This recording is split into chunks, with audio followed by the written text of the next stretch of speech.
Hello and welcome to Buying and Beyond, the podcast that takes you behind the scenes of retail buying. We're Kate and Linz, and together we have over 30 years' experience in retail. We're talking all things retail buying and beyond with real people in retail. This season, we're joined by more guests, retail buyers, retail businesses, big and small, telling us their stories, how they got started, and what inspires and excites them about retail. We lift the lid on what brands need and buyers expect. So grab your drink of choice and come and have a giggle with us.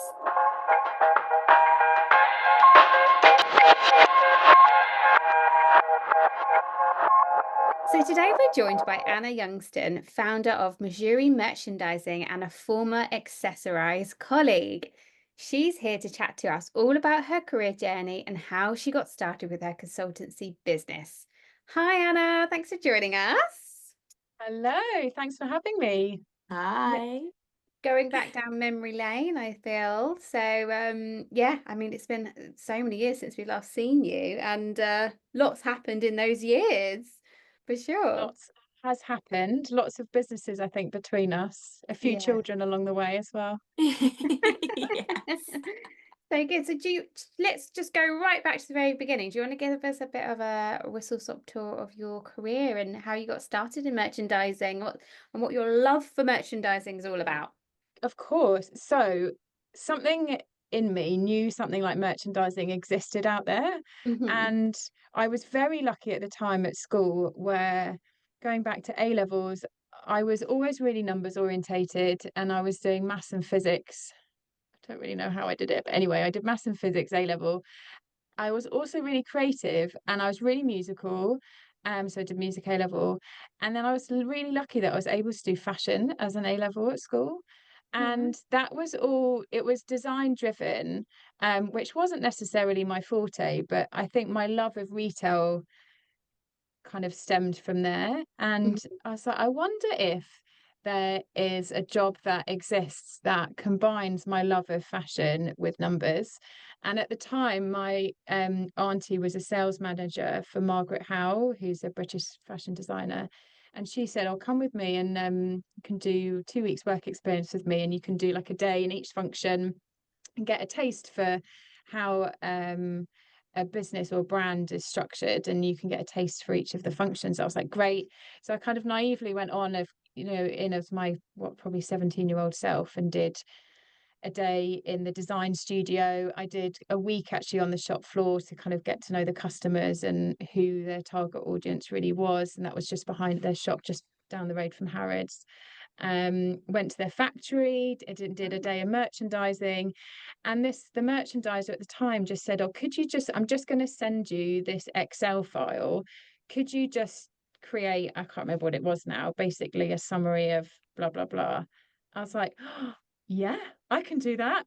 And then I was sold. I was like, well, I didn't really understand, I think, the importance of what merchandising was at the time, but all I knew was that it combined two of my biggest interests. And I think when you're starting a career, that's what you want, isn't it? You always aspire to work in something that you enjoy. Otherwise, Yeah. what's the point? Definitely. What a Um, unique set of A levels as well. I know Like it's a bit such random, isn't it? Yeah, such an interesting combination, but it gave you the answer you were looking for quite early on, that actually those are the things you enjoyed and that's something that came out of it. And the opportunity then to be able to see what the different functions do and to try it out at that point as well, Yeah, and just I cement that, was yeah, really that's it. I was really lucky because lots of people fall into merchandising accidentally. Either they start in buying, thinking that that's the role for them, and then they realize actually the creativity, like all the commerciality of it, they haven't quite got that eye, or and then but they realize they're numbers driven and they kind of go across to merchandising, or they end up working. I've worked in quite a lot of businesses where people who'd worked in the warehouses in logistics often transfer over to merchandising as like a next step. So but yeah, no, I was really lucky. And then I studied fashion and textile management at university, and I actually quit after a year because I decided that I knew what I wanted to do and I just didn't want to spend my time studying to work that out, which my Yeah. parents weren't very happy with at the time. But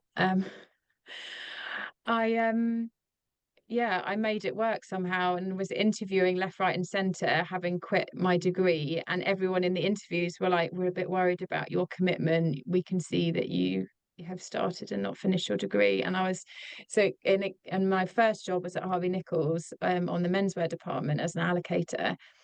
And my boss then at the time was like, his name is Stuart, and I'm ever grateful if he's listening to this that he actually gave me the job, because he asked me the same question about, oh, I'm, a bit concerned about your commitment.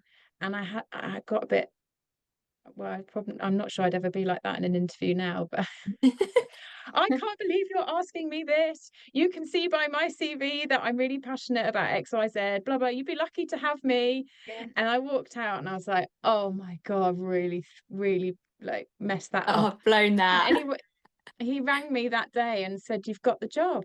I was like, Brilliant. "Oh Brilliant. my God." But And I yeah, and think the part of that rest, is showing how, when you're in a sign off, you have to stand up for yourself and you have to stand Yes. up for what you believe in and you have to be able to put your opinion across. So sometimes, well, it can feel a bit like, oh, maybe I overstepped the mark because I didn't know them and whatever. Actually, you showed a real brilliant strength that Yeah. you had that trait and that quality that you could actually stand up for what you believe in and be passionate about it. yeah, I'm really grateful that that's very kind of you to put it in that way, because that it was, I think, well, yeah, I'm glad I did it. Otherwise I wouldn't have got the job. But my foot was in the door, you know, I loved every minute of it. It was like Devil Wears Prada a little bit, Yeah. working in luxury, and which is why I left and wanted to do more high street. And jumping ahead of kind of how we know each other, I then went to Principles, which um, was really the making of my foundation of knowledge of merchandising. The training was exceptional. The people were incredible. And lots of my friends now are still of people that I met from my Principles days, which is a real credit, I think, to the brand. Definitely. Um, and when it went under in the last recession in '09, that's when I came to Accessorize and met you lovely ladies, Yeah. which does feel like a lifetime ago. Yeah. Doesn't it? Yeah, So and did you go to Principles as, so you started Harvey Nicks as allocator, then you moved to, was it Principles as an MA? yeah, started as an MA or maybe a senior MA, I can't remember at the time. And then I left as a senior AM, and Mhm. that's where I came to, so assistant merchandiser, came to Accessorize as, and then progressed to junior merchandiser, or did I get merchandiser at either junior merchandiser or merchandiser Accessorize? It was, no, yeah, was merchandiser, and then went to warehouse, because I didn't have any accessories experience at the time, and had been at Accessorize for 2-3 years, and it was great experience, but clothing was my love. Yeah. And I was quite keen to get back to that. So yeah, went to warehouse and was there again 2-3 years, and then friends of mine were at Topshop and they were recruiting for a merchandiser, and I thought, it was the place to be at the time. I was like, be silly not to just see what it was all about. See what the And fuss is about here. I know. Yeah. And And a great name on your I CV, as you said, as well. Like once you've got that, if there's a place that's the place to be and you've got the opportunity to go, just do it. Mhm. yeah, and I think working for a brand where it really was really aggressive trading, and there were lots of things that didn't sit right with anybody with that business model. But back 10 years ago, Yeah. it well, actually no longer than that. When did 15 years ago, where we were all a bit naive about the impact of how the decisions we were making then would impact us in the future. Um, but it taught you or anyone that worked there so much of the reactive, how to react and to build really robust, plans and strategies to plan for A, B, C, and D, because nothing ever turns out as you expect. Yeah. And when your lead times are so short and you can really make quite a big difference in a really short amount of time, that, because it was a big business, you weren't worried about cash flow because you weren't privy to that information. You just had a budget. It was signed off by management. That was how much you had to spend. I mean, like you guys, I mean, it was millions and millions and millions of pounds. I think when I was on the shoe department, it was a budget of like 65 million. And you tell people that now, they're like, sorry, what? How Yeah. much? Yeah. It was kind of, you just didn't really like, not to be complacent about that number, but you didn't really want to think about that number too much, like. But you don't, do you? You're Yeah. just like, that's your job. That's your pot of money. That's what you have to safeguard, and that's how you have to make your department within that business profitable. And it's on your shoulders. People forget that as a buyer and merchandiser of a department, because most businesses are set up that is split by most likely garment type, that if sales don't come through, or your margins are dipping, and you're holding stock that you shouldn't, what are you going to do about it? And Yeah. that was, that's what gave you that real like flexibility of like agile thinking of what can you do, and thinking outside the box, because whatever decision you made then was never one, actually going back to A, B, C, and D as a plan, probably wasn't even on your original list of what you ended up doing. So you had to be But it was creative. amazing. Yeah. Really creative, and not necessarily with the product, although that was really important, but creative with like your thinking and your strategies. And yeah, it makes you so flexible, like being able to kind of pivot and come up with other ideas, not be wedded to something, because I think it's just an innate personality thing that often you can like make a decision and you feel just like, oh well, I've made that decision, I need to stick with it. So actually can be quite freeing sometimes, but also you've got to have a lot of resilience to be able to be like, okay, I tried that on, no, that didn't work. Oh, that didn't work. Okay, what now? And you've got to just be open to it. And that can be quite hard as well, not to feel like you've just got a solution ready, but to be always ready to respond with something new and innovative and something that's going to make a real difference. Yeah, it definitely, there were positives and challenges to that way of working. And but we all loved to hate it. Like we all moaned about it and said how stressful it was, and would drink a lot of wine midweek to get ourselves through it. But then we were still there, like no one left. Well, it's almost like the adrenaline of that sometimes as well, isn't Yeah. it? Like the adrenaline is addictive, like the highs and lows, the pick you up and the drop you, and just like, oh, what are we going to do You also now? just really cared, didn't you? You really Yeah. cared. It was your life. Like you put your heart and soul into it, It was, yeah. It it Live was and your breathe. world. Yeah. Yeah. So what was your favorite thing about the role, or is your favorite thing about merchandising? Um, the way my brain works has always been quite black and white. I'm very like solution driven. I'm a fixer by nature, and whether that's work or personal life, and having a whole load of data at your fingertips to work out why something's happened, and to get to the bottom of, as a result, X has happened because Y happened. There's nothing more satisfying than being able to quantify something. And I love that about merchandising. And I particularly love now, as a consultant supporting smaller businesses that haven't got the luxury of having in-house buyers and merchandisers, that the impact that you can make on businesses is life-changing, because the knowledge that we have gained from over 20, well, yeah, I've been with nearly 20, well, just over 20 years in the industry, things that become really natural, you know, I take for granted that I know that you're like, oh, well, just do, I say just do this, but just with a few tweaks here, and have you looked at this, and let's just look at that a bit differently. Seeing that penny drop for people to be like, oh my goodness, thank you so much, you know, that Yeah.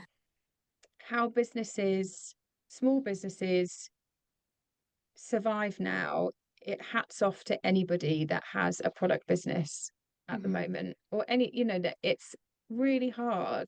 And don't think they get enough credit for doing what they do, because the market is so crowded, there is so much competition. But if you're still going now, like, you deserve a medal big time, because so many people don't make it. And you know, merchandising can take you from one level to the next level in a way that businesses don't really anticipate, because one, they don't necessarily know what merchandising is, and they don't necessarily know how it would then impact their business. Yeah. What is it? So why would I need it if I don't know what it is? Yeah. Exactly. And I think that it's quite a hard, I say it's a hard sell once obviously you can say to people what it is. So for anyone listening that doesn't know what merchandising is, um, merchandising, if you were to read it in a textbook, it's about making sure that you buy the right product at the right price, the right quantity, at the right time, sell it in the right place. I've missed one. That's not very good, is it? But it's a balancing act, right? Yeah. It's To about, make sure and that your product is set up for the most optimum exact position. exactly. And you're managing your budgets according to your cash flow. I think And that's one of the most important ones as well, is actually that some small businesses don't necessarily have the setup to be able to manage all of those incomings and outgoings, because when I think Yeah. back to some of the merchandising sheets that I have seen in my lives, like, they are fairly complicated at times, with lots of different drop downs and lots of different formulas. And like, do you remember the BB cat? Like, Yes. buyers were banned from the BB cat It was accessorize because, locked. Yeah. yeah, It was it locked. was password protected, and you had to ask for permission to go in there, I'd because forgotten there's that. so much information in there, and there's so many special formulas and sheets, and you do one thing wrong, you screwed the whole thing. But there's so much that can, once you have a good system and a good spreadsheet set up, can make absolutely all the difference. It just gives you the answer, it just churns it out for you. Yeah. Yeah. And it is all about data visibility. You know, for lots of businesses, they'll have so much data at their fingertips, but they just don't know what to do with it, or they don't understand what it means. And it's no disrespect to anybody, because even sometimes I have to check. Like, take Shopify, for example. One, they keep changing the metrics in each of the reporting fields, which is not very helpful. Um, but it isn't very intuitive, I don't think. So to know which numbers to look at and when is really important. Mm. Um, and one of my biggest pieces of advice to people when they're kind of thinking about I say, well, thinking about understanding what merchandising is always ask yourself why. So if you're up on the year, why? Yeah. If you're down on last week, why? Dresses are really performing, but trousers aren't. Why? You know, like, and that, then you start at your high level top line sales. Why is that happening? You then drill down a bit further. Why is that? And you then get more granular and granular and granular. And that essentially gives you your answers to then understand your true customer demand, and what, like, their shopping habits, of why they're buying, when, what. Hmm. So that's a really good place to You're right. start, is You to, start with the sort of the almost like the family tree going Yeah. yeah, down, and kind of like the yeah, direct bits. And then also then tracking that over time can give you a really good picture then as to how that might change in the seasonality of it. But by always having the top line and then what's actually impacting it and the real reasons down here. yeah, definitely. Having a sales forecast, planning ahead is so important. I hear a lot of brands that um like, they end up sitting on quite a lot of stock, and they'll say, oh, but sales are really tough at the minute, but that, you know, I have a feeling that next month things are really going to pick up because this is going to happen and this is going to happen. But hoping that sales are going to improve is not a strategy. And actually, you need to deal with the here and now and release that cash of things that aren't working for whatever reason that might be, because that will then release that cash that you can then buy more exciting things that will keep your customer interested, that will drop, you know, in months to come. And so looking at the here and now, coupled with a sales forecast to then understand what the demand is based on your seasonality in a few months' time, and taking into account your lead time of your product, you know, that's how you then keep on top of your stock holding. Which is so Which, important, isn't it? And so, like, you're right, so many businesses are falling prey to that huge stock holding that you just can't afford to hold on to that much anymore. Like, you used to be able to, but it needs to turn far quicker now. And I think a lot of businesses out there, especially larger scale ones, have had to pivot to a more faster trading model than being able to sit on cash, you know, because cash is king. Like, you know. lots of people I see now are using the pre-order model. I don't know if you guys see Yeah. lots of Mhm. brands doing that too, which is a really great place to start. And people will come to me and be like, we really want to move away from pre-order and go into mass production. I'm like, but why do you want to do that? Like, Yeah, what there are, at some point there is a really obvious time that happens, but if you make that transition too quickly, it actually will be to the detriment of the business rather than a positive thing. for So sure. I It's think, also yeah, good for a it sustainability side of things, isn't it? Then you're not producing more stocks marked down, And you you know. need to. And also from like a demand point of view, as in like it's exciting when it's like pre-order and it's, you know, potentially limited, or you've got to get on a wait list, or, you know, you're sort of, there are so many different sort of marketing tools that you can use around that as well to create excitement and create more interest in your product too. yeah. And a brand that has done that really well at the last few years, which I don't know if you guys know, is Beyond Nine. Yes. So Nice. Yes, better than, yeah. they their focus is on comfortable clothing for any shape and size for women, and Beyond Nine meaning that you could wear it whilst you were pregnant, but it would last you could still wear it beyond the 9 months that you were pregnant. And not only does it help with the circularity and sustainability piece on not producing as, you know, as much, because you're buying rather than buying for an occasion and then getting rid and buying something new, you're buying something for all occasions that serves a lot of purposes. And they started off by producing really small drops of their Yeah. collections, and they created such a high demand and wait lists. And you'd have a look on Vinted and things were selling for like double the price because someone had bought it, didn't want to send it back because they had to pay for postage to return it or something, and they were selling it for more on Vinted because there was such high demand for it. And Wow. you know, they then have scaled the business like that, where you know, on the surface they looked like they were doing really well, and they were, but cash flow was still really important. You know, they couldn't afford to invest Mm-hmm. what they needed to fully, you know, supply the demand at the time, so they just grew, you know, that was gradual. But by creating waiting lists and the demand, the excitement around the brand was huge, and Yeah. And it they've leveled done them so. up.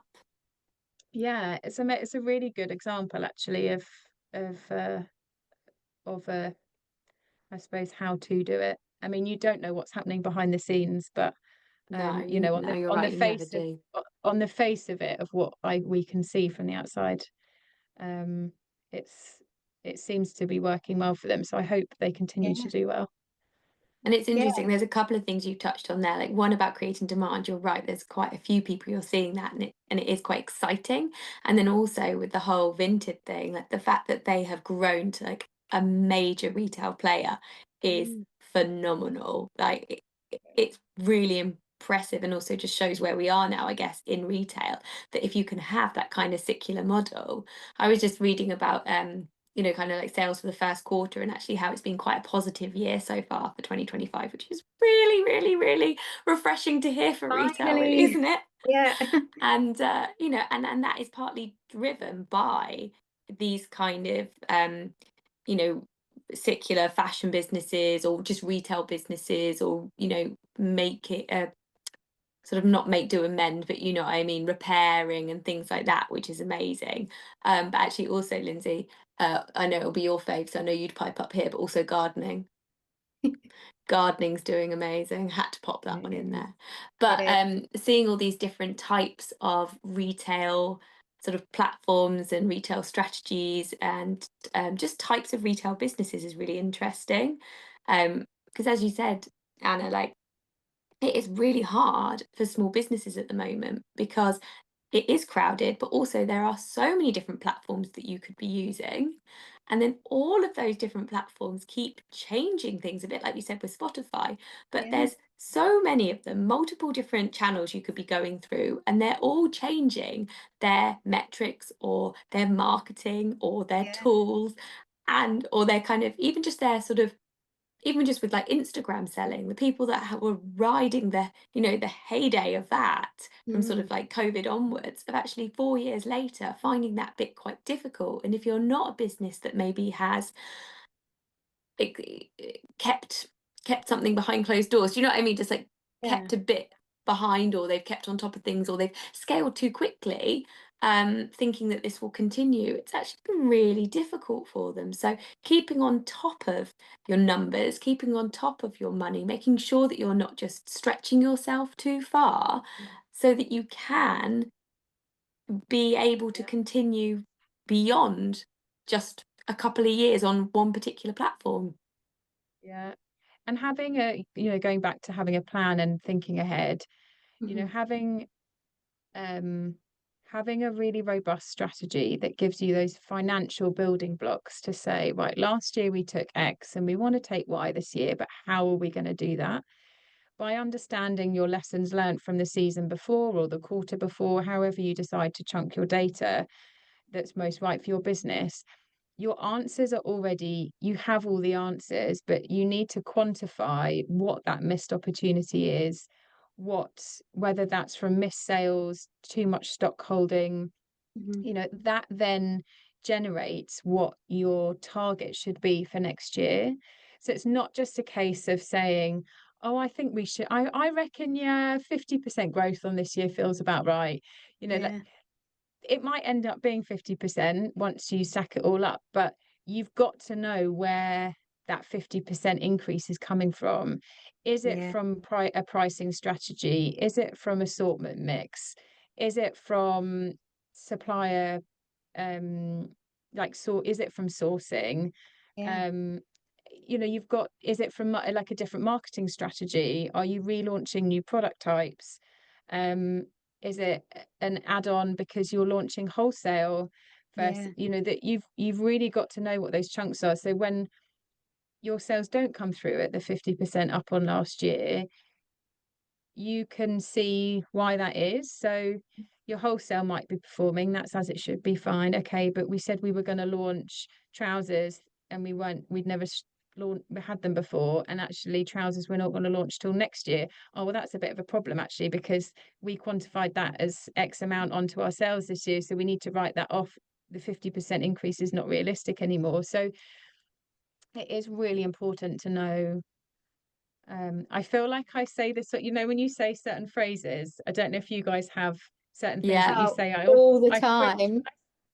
but it's like the financial building blocks to know, like, I feel like I say financial building blocks all the time. I'm like, yeah, yeah, yeah. But it is so important Yeah. because you have to understand how because planning and forecasting, there is no right or wrong, Mm. and most likely it won't come through exactly how you planned, but that thought process of how you've got to those financial building blocks, Mhm. um you then know how to react when things don't come through, and that's what the key is. Like, you should never be critical of the fact that you said you'd be here and you're not. That doesn't matter. It's how you then react to that situation.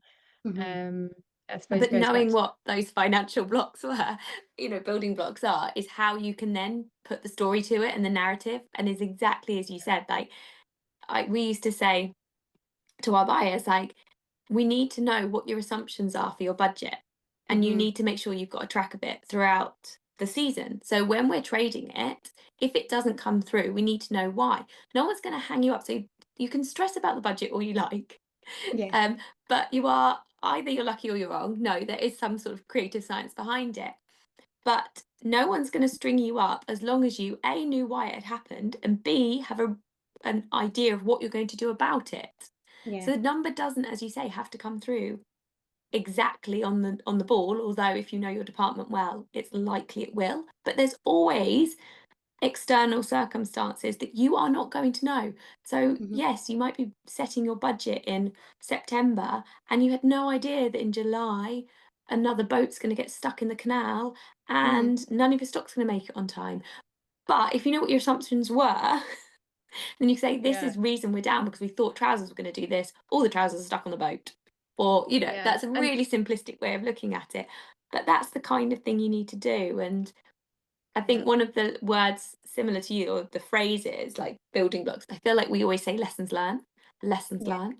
But that's fundamental looking back. And I think sometimes when you're a small business, you might not always feel like you've got enough of a range or enough sales to be able Mm. to sort of spend that time looking at it.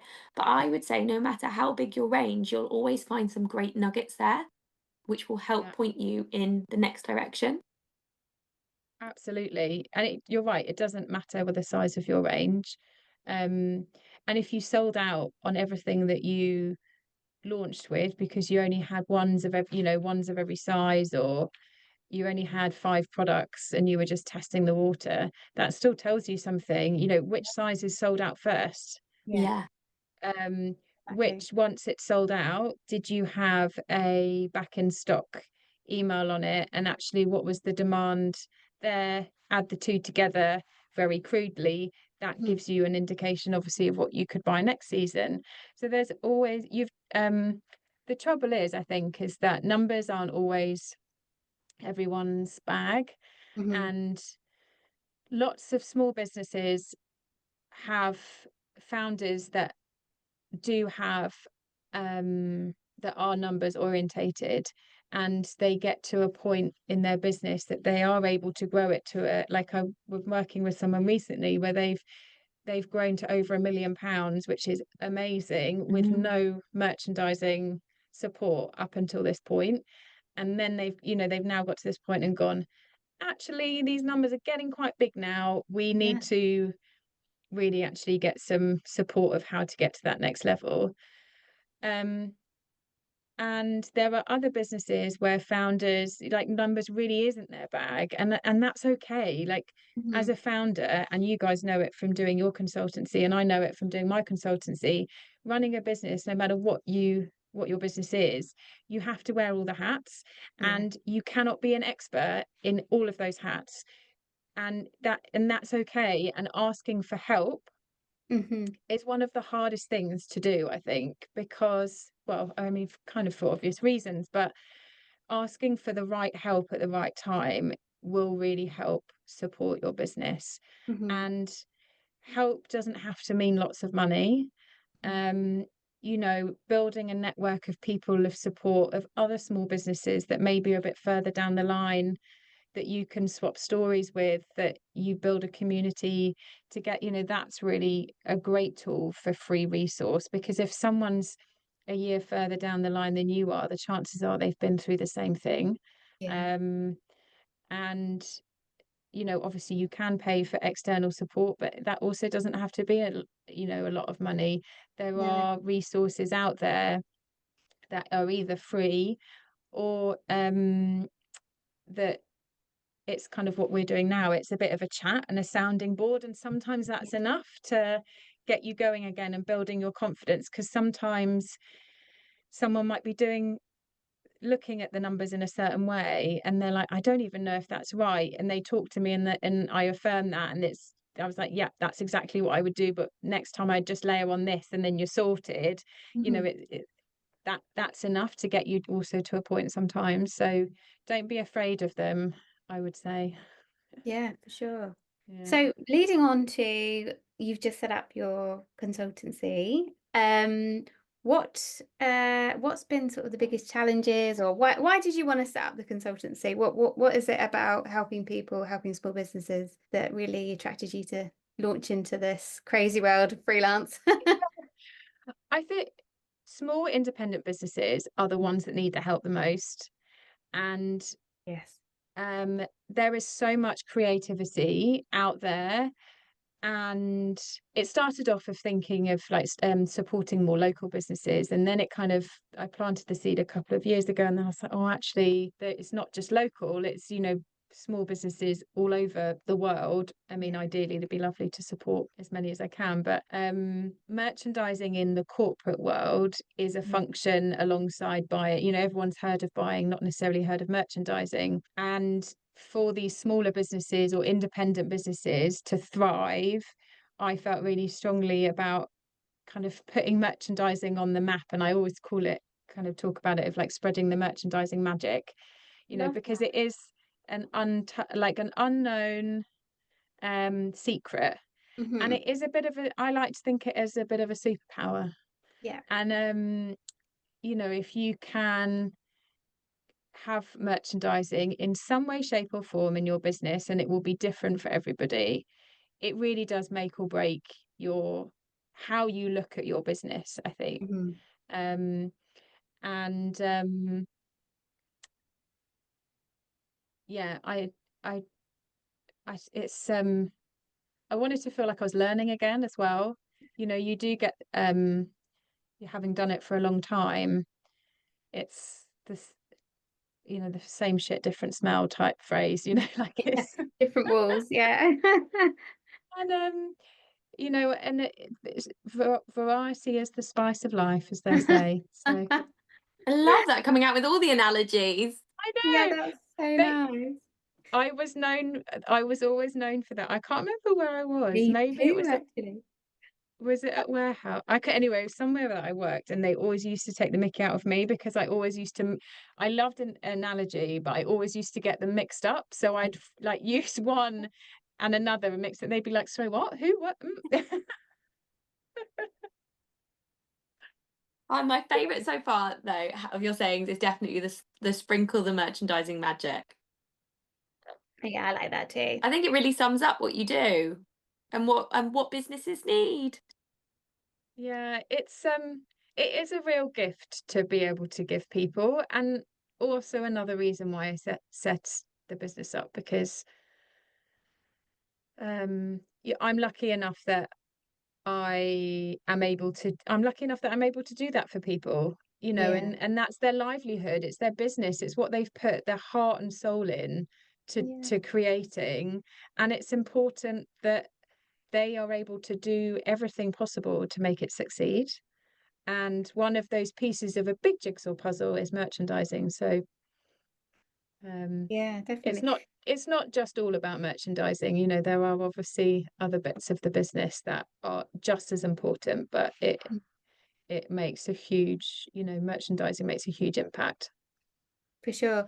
So what are the sort of things that some of these businesses that you've been working with are most commonly asking for your help with? What's the kind of trend that you're seeing? Well, hot topic at the moment is pricing. Okay. Um, We've noticed so that too. Hmm. I think the complexity of the different platforms selling globally, post Brexit, US tariffs now coming into the equation as well. Um, Businesses then reaching kind of the VAT threshold and how they then Yeah. factor that into their pricing strategy. Um, if you're a wholesale business and selling on different platforms, how you factor in your wholesale margins versus your D2C or direct to consumer margins, Hmm. the charges that those platforms also, you know, charge, and the implications of margin. So um, it's my biggest advice with a pricing strategy is don't deal with the here and now. do your pricing strategy based on where you think the business is going to be in, say, 2 years' time.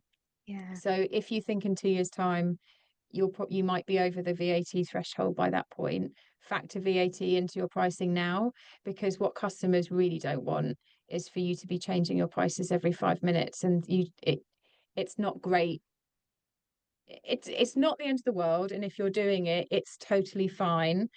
But if you can move away from that, it helps build your brand authority and reliability, Yeah. and Yeah. you're more inclined to probably get repeat customers because they know where your business stands. You come across a lot more honest and authentic and real, and I think sometimes maybe small businesses might not necessarily always be seeing those those numbers coming through, so they think if they play about, no one's going to notice. But I would say if you are a business or brand that's trading, then customers are watching even if they're not buying, and it will be noted. Yeah. And price your product based on what it's worth, not based on a margin target, is also my other bit of advice, which I'm sure you guys probably talk about a lot as well. But just because someone said, oh, you think your target margin should be 60%, and you just apply that to your RRPs, like, actually, do you know what, based on your competition and the value that you're offering, you could end up commanding an 80% margin. There's nothing to say that your customer doesn't know how much you pay for something. If they're willing to spend whatever you think they're going to spend on it, charge that. Yeah. And you need to think Um, about, exactly, the customer perception of the product, because yeah, it can go the other way as well.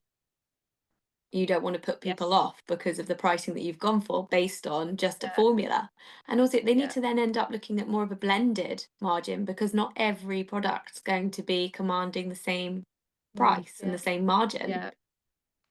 Well, a friend of mine who was a merchandiser at ASOS, you always uses the example in this scenario where they were trying to drive volume on jeans, and they reduced the price thinking that it would drive more drive more sales, and it did the total opposite. The customers were like, what's wrong with them? Why are you reducing the Why have you price? dropped the price? Yeah. And it's a really great example why cheaper isn't always better, No. um and how a customer perceives things. But it's difficult pricing, and also it's different for different markets. It's also okay to have a different pricing strat. If you have a big US business, use that as an example at the moment, you might have a really different pricing strategy for the US as you do in the UK, and that's also totally okay. You don't have to emulate everything if you're a UK company, you don't have to emulate that everywhere.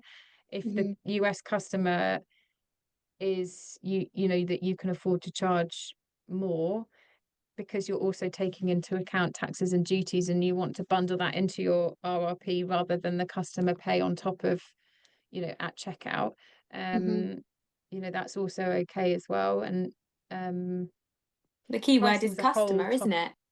Yeah, It's always based on what's the customer going to pay. And as you say, like in different regions, different customers buying different things at different pricing, and you've got different competitors. So the yeah, whole exactly. landscape is a little bit different. Yeah, Yeah, for sure. For yeah. sure. So in terms of retail news at the moment, we obviously loving everything you're putting on LinkedIn, by the way. It's all really Oh, thank informative you. and amazing. There's obviously been a lot of talk about Topshop and Topshop coming back. What's your views on all of that? And do you think it's a good idea? Prefer not to say. I actually, I kind of am sitting on two sides of this, because as as a Topshop customer and also a fellow, like a former employee, Yeah. I would love nothing more to see the brand come back, because we all have such nostalgia around the brand. The 214, the store on Oxford Street was so iconic, um in its presence on the high street, and in the store across the UK is the presence on the high street. But what made Topshop back then doesn't exist now. Yeah. The market has changed. Consumers have changed. Mm-hmm. And I don't know if you can recreate what made that special, because it also was I don't know. So, and also the as the previous consumers now, coming into my early 40s, would I now, if it came back, would I now shop at Topshop again? I think I would, but maybe not to the same extent as I did before. So, and then the millennial, not millennials, that Gen Z, I don't know if they still they have that affiliation with the brand like we do. So, and they're the ones that are spending.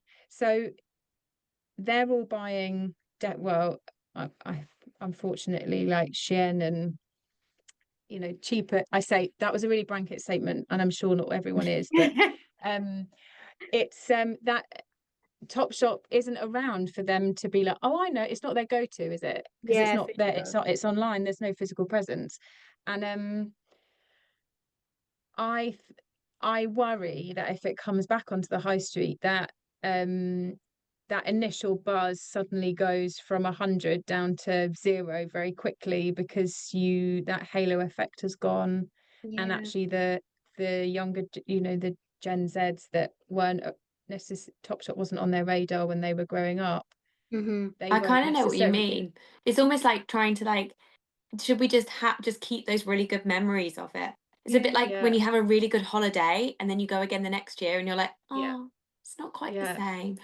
And So I do get where you're coming from there, but at the same time, I see where you are on the other side, because I also agree, like it was really magical, and it really, it had so many great values. So Yeah. is there, like, hopefully they'll take it and not try and recreate it, but just take the values or the yeah, underpinning things that made it so great, but bring it into modern day.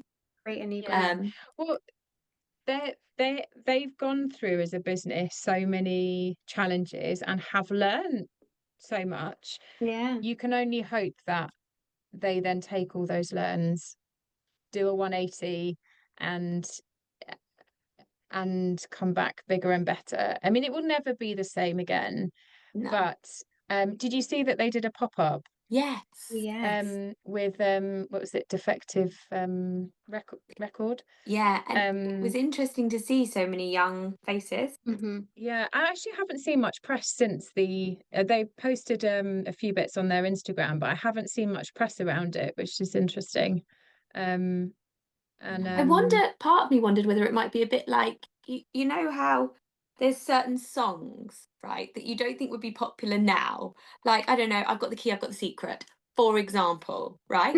And part of me wonders whether Topshop oh, might classic. be a retail version of that song. Yeah. Yes. I'm That's a actually good wearing analogy, my Kate. old Yeah, I'm actually wearing a pair of Topshop boutique trousers today. Oh And I was no. like, oh, I really miss the boutique department. That was always my go-to. Yeah. And then Yeah. I was like, actually, it would be pretty good, because boutique was always, I could never afford COS at the time. And No. boutique was like the halfway house Yeah. Yeah. between Topshop and COS. It had the trend pieces that were modest, that what not the necklines weren't showing all your boob and half your ass. It was Yeah. They taken the catwalk and then they've made it actually more wearable. But they use really The nice real luxury shape. fabrics, but they the didn't fabric. price it out of reach. Yeah. Exactly, the fabrics were beautiful. But I still think that they are gonna, I reckon there's a store coming. Yeah. I think it'll be Watch this interesting. space. Yeah, it's very Yeah. interesting. I think it's really nice to see some of their with with the sort of uprising of places like Vinted and circular sites. It's really nice to see the old pieces coming through there and how sought after they are, from the Topshop brand, going back to those like nice design pieces, and they're still circling around, aren't they? So it's Whoever is doing their PR at the moment is nailing it. It is Mhm. so good. Yeah. They have built such like anticipation of like what's Yeah. next. Everyone's like, what's gonna happen? Yeah, no. Everyone's So talking about it. So other than yeah. that, are there any other kind of like brands in or people in retail that you think are really kind of standing out or that you really admire at the moment?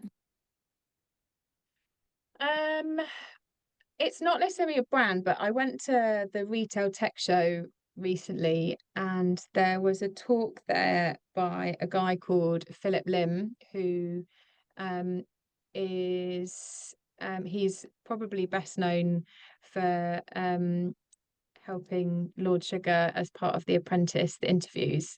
Oh, Mhm. right. At the end, he did a talk at the show, which I was lucky enough to see, and he's very knowledgeable about the retail space and what's been happening and what is happening and the future of retail. And he has worked with a company called Ubic, who kind of supply software in retail, Mhm. and they released a piece of research on the impact of the budget last year on retail and how retailers, big, small, big, medium, and small, are all trying to navigate all of the cost increases. So the cost to 25-26 to retail from the budget is estimated to be, I think off the top of my head, I think it was something like £5.6 billion. And you've got the combination of business rates increasing, national rate obviously increasing, and minimum wage.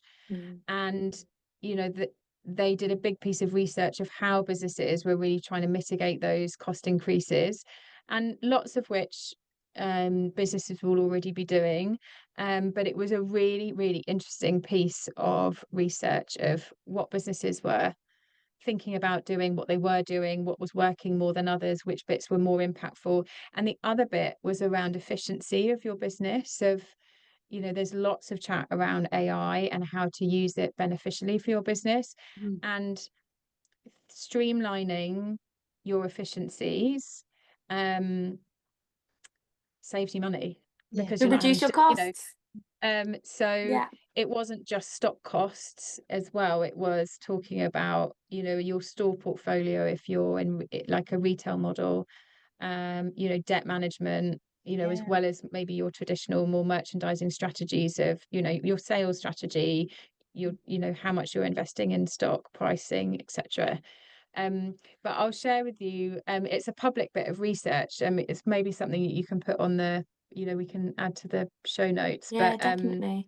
it's a really interesting read. And even with someone, who's been in the industry a while, it was really great to hear it from, the reality of, of what's happening. So yeah, it was lovely. I didn't sadly get to meet him, but it was really great to hear him talk. It's Yeah. always nice feel inspired, isn't it, by someone that really knows their stuff. Yeah. Yeah, And it was so really good. So so relevant as well to, as you said, like one of the most common things that you've got coming through is about kind of pricing, because that's all related to cost, which is all related to numbers and actually the kind of the health of your business. Mhm. And this is one of the kind of like key ways that not only just sense checking your budgets and things, but actually where can you improve your processes that means that you're not losing cash, whether that's by having more people or more staff looking at something when actually their attention could be somewhere else, that could be like fast tracking other things, but they're too busy stuck on certain logistics, and actually just streamlining some of those process can really improve yeah, the health of your business. yeah, it wasn't a brand, but it's a person That's in retail. great. No, really interesting. I think you probably were hanging off every word. So yeah, great. Well, thank you so much for joining us. Thank you so much for having me. It's been really lovely. It's been great. Thank Brilliant. you, Anna. Right then. Thanks, Anna. Bye. Bye.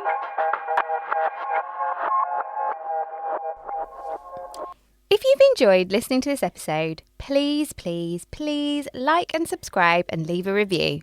And if you already have, thank you, thank you, thank you.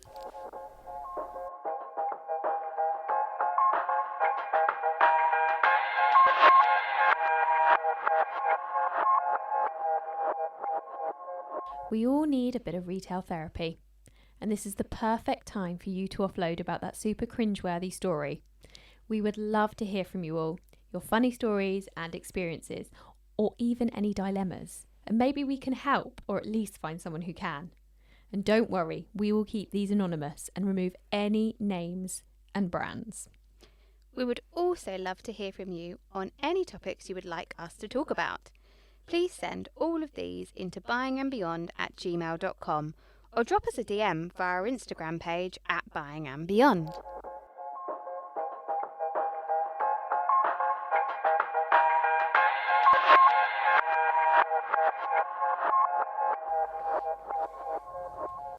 Kate, are you a drama queen? No, Drama just makes things interesting. that's true. All these thoughts and opinions are our own and based on our own experiences working for a wide variety of retailers. These are all in the hope to entertain and educate, and not to reflect negatively on any place we currently or have previously worked.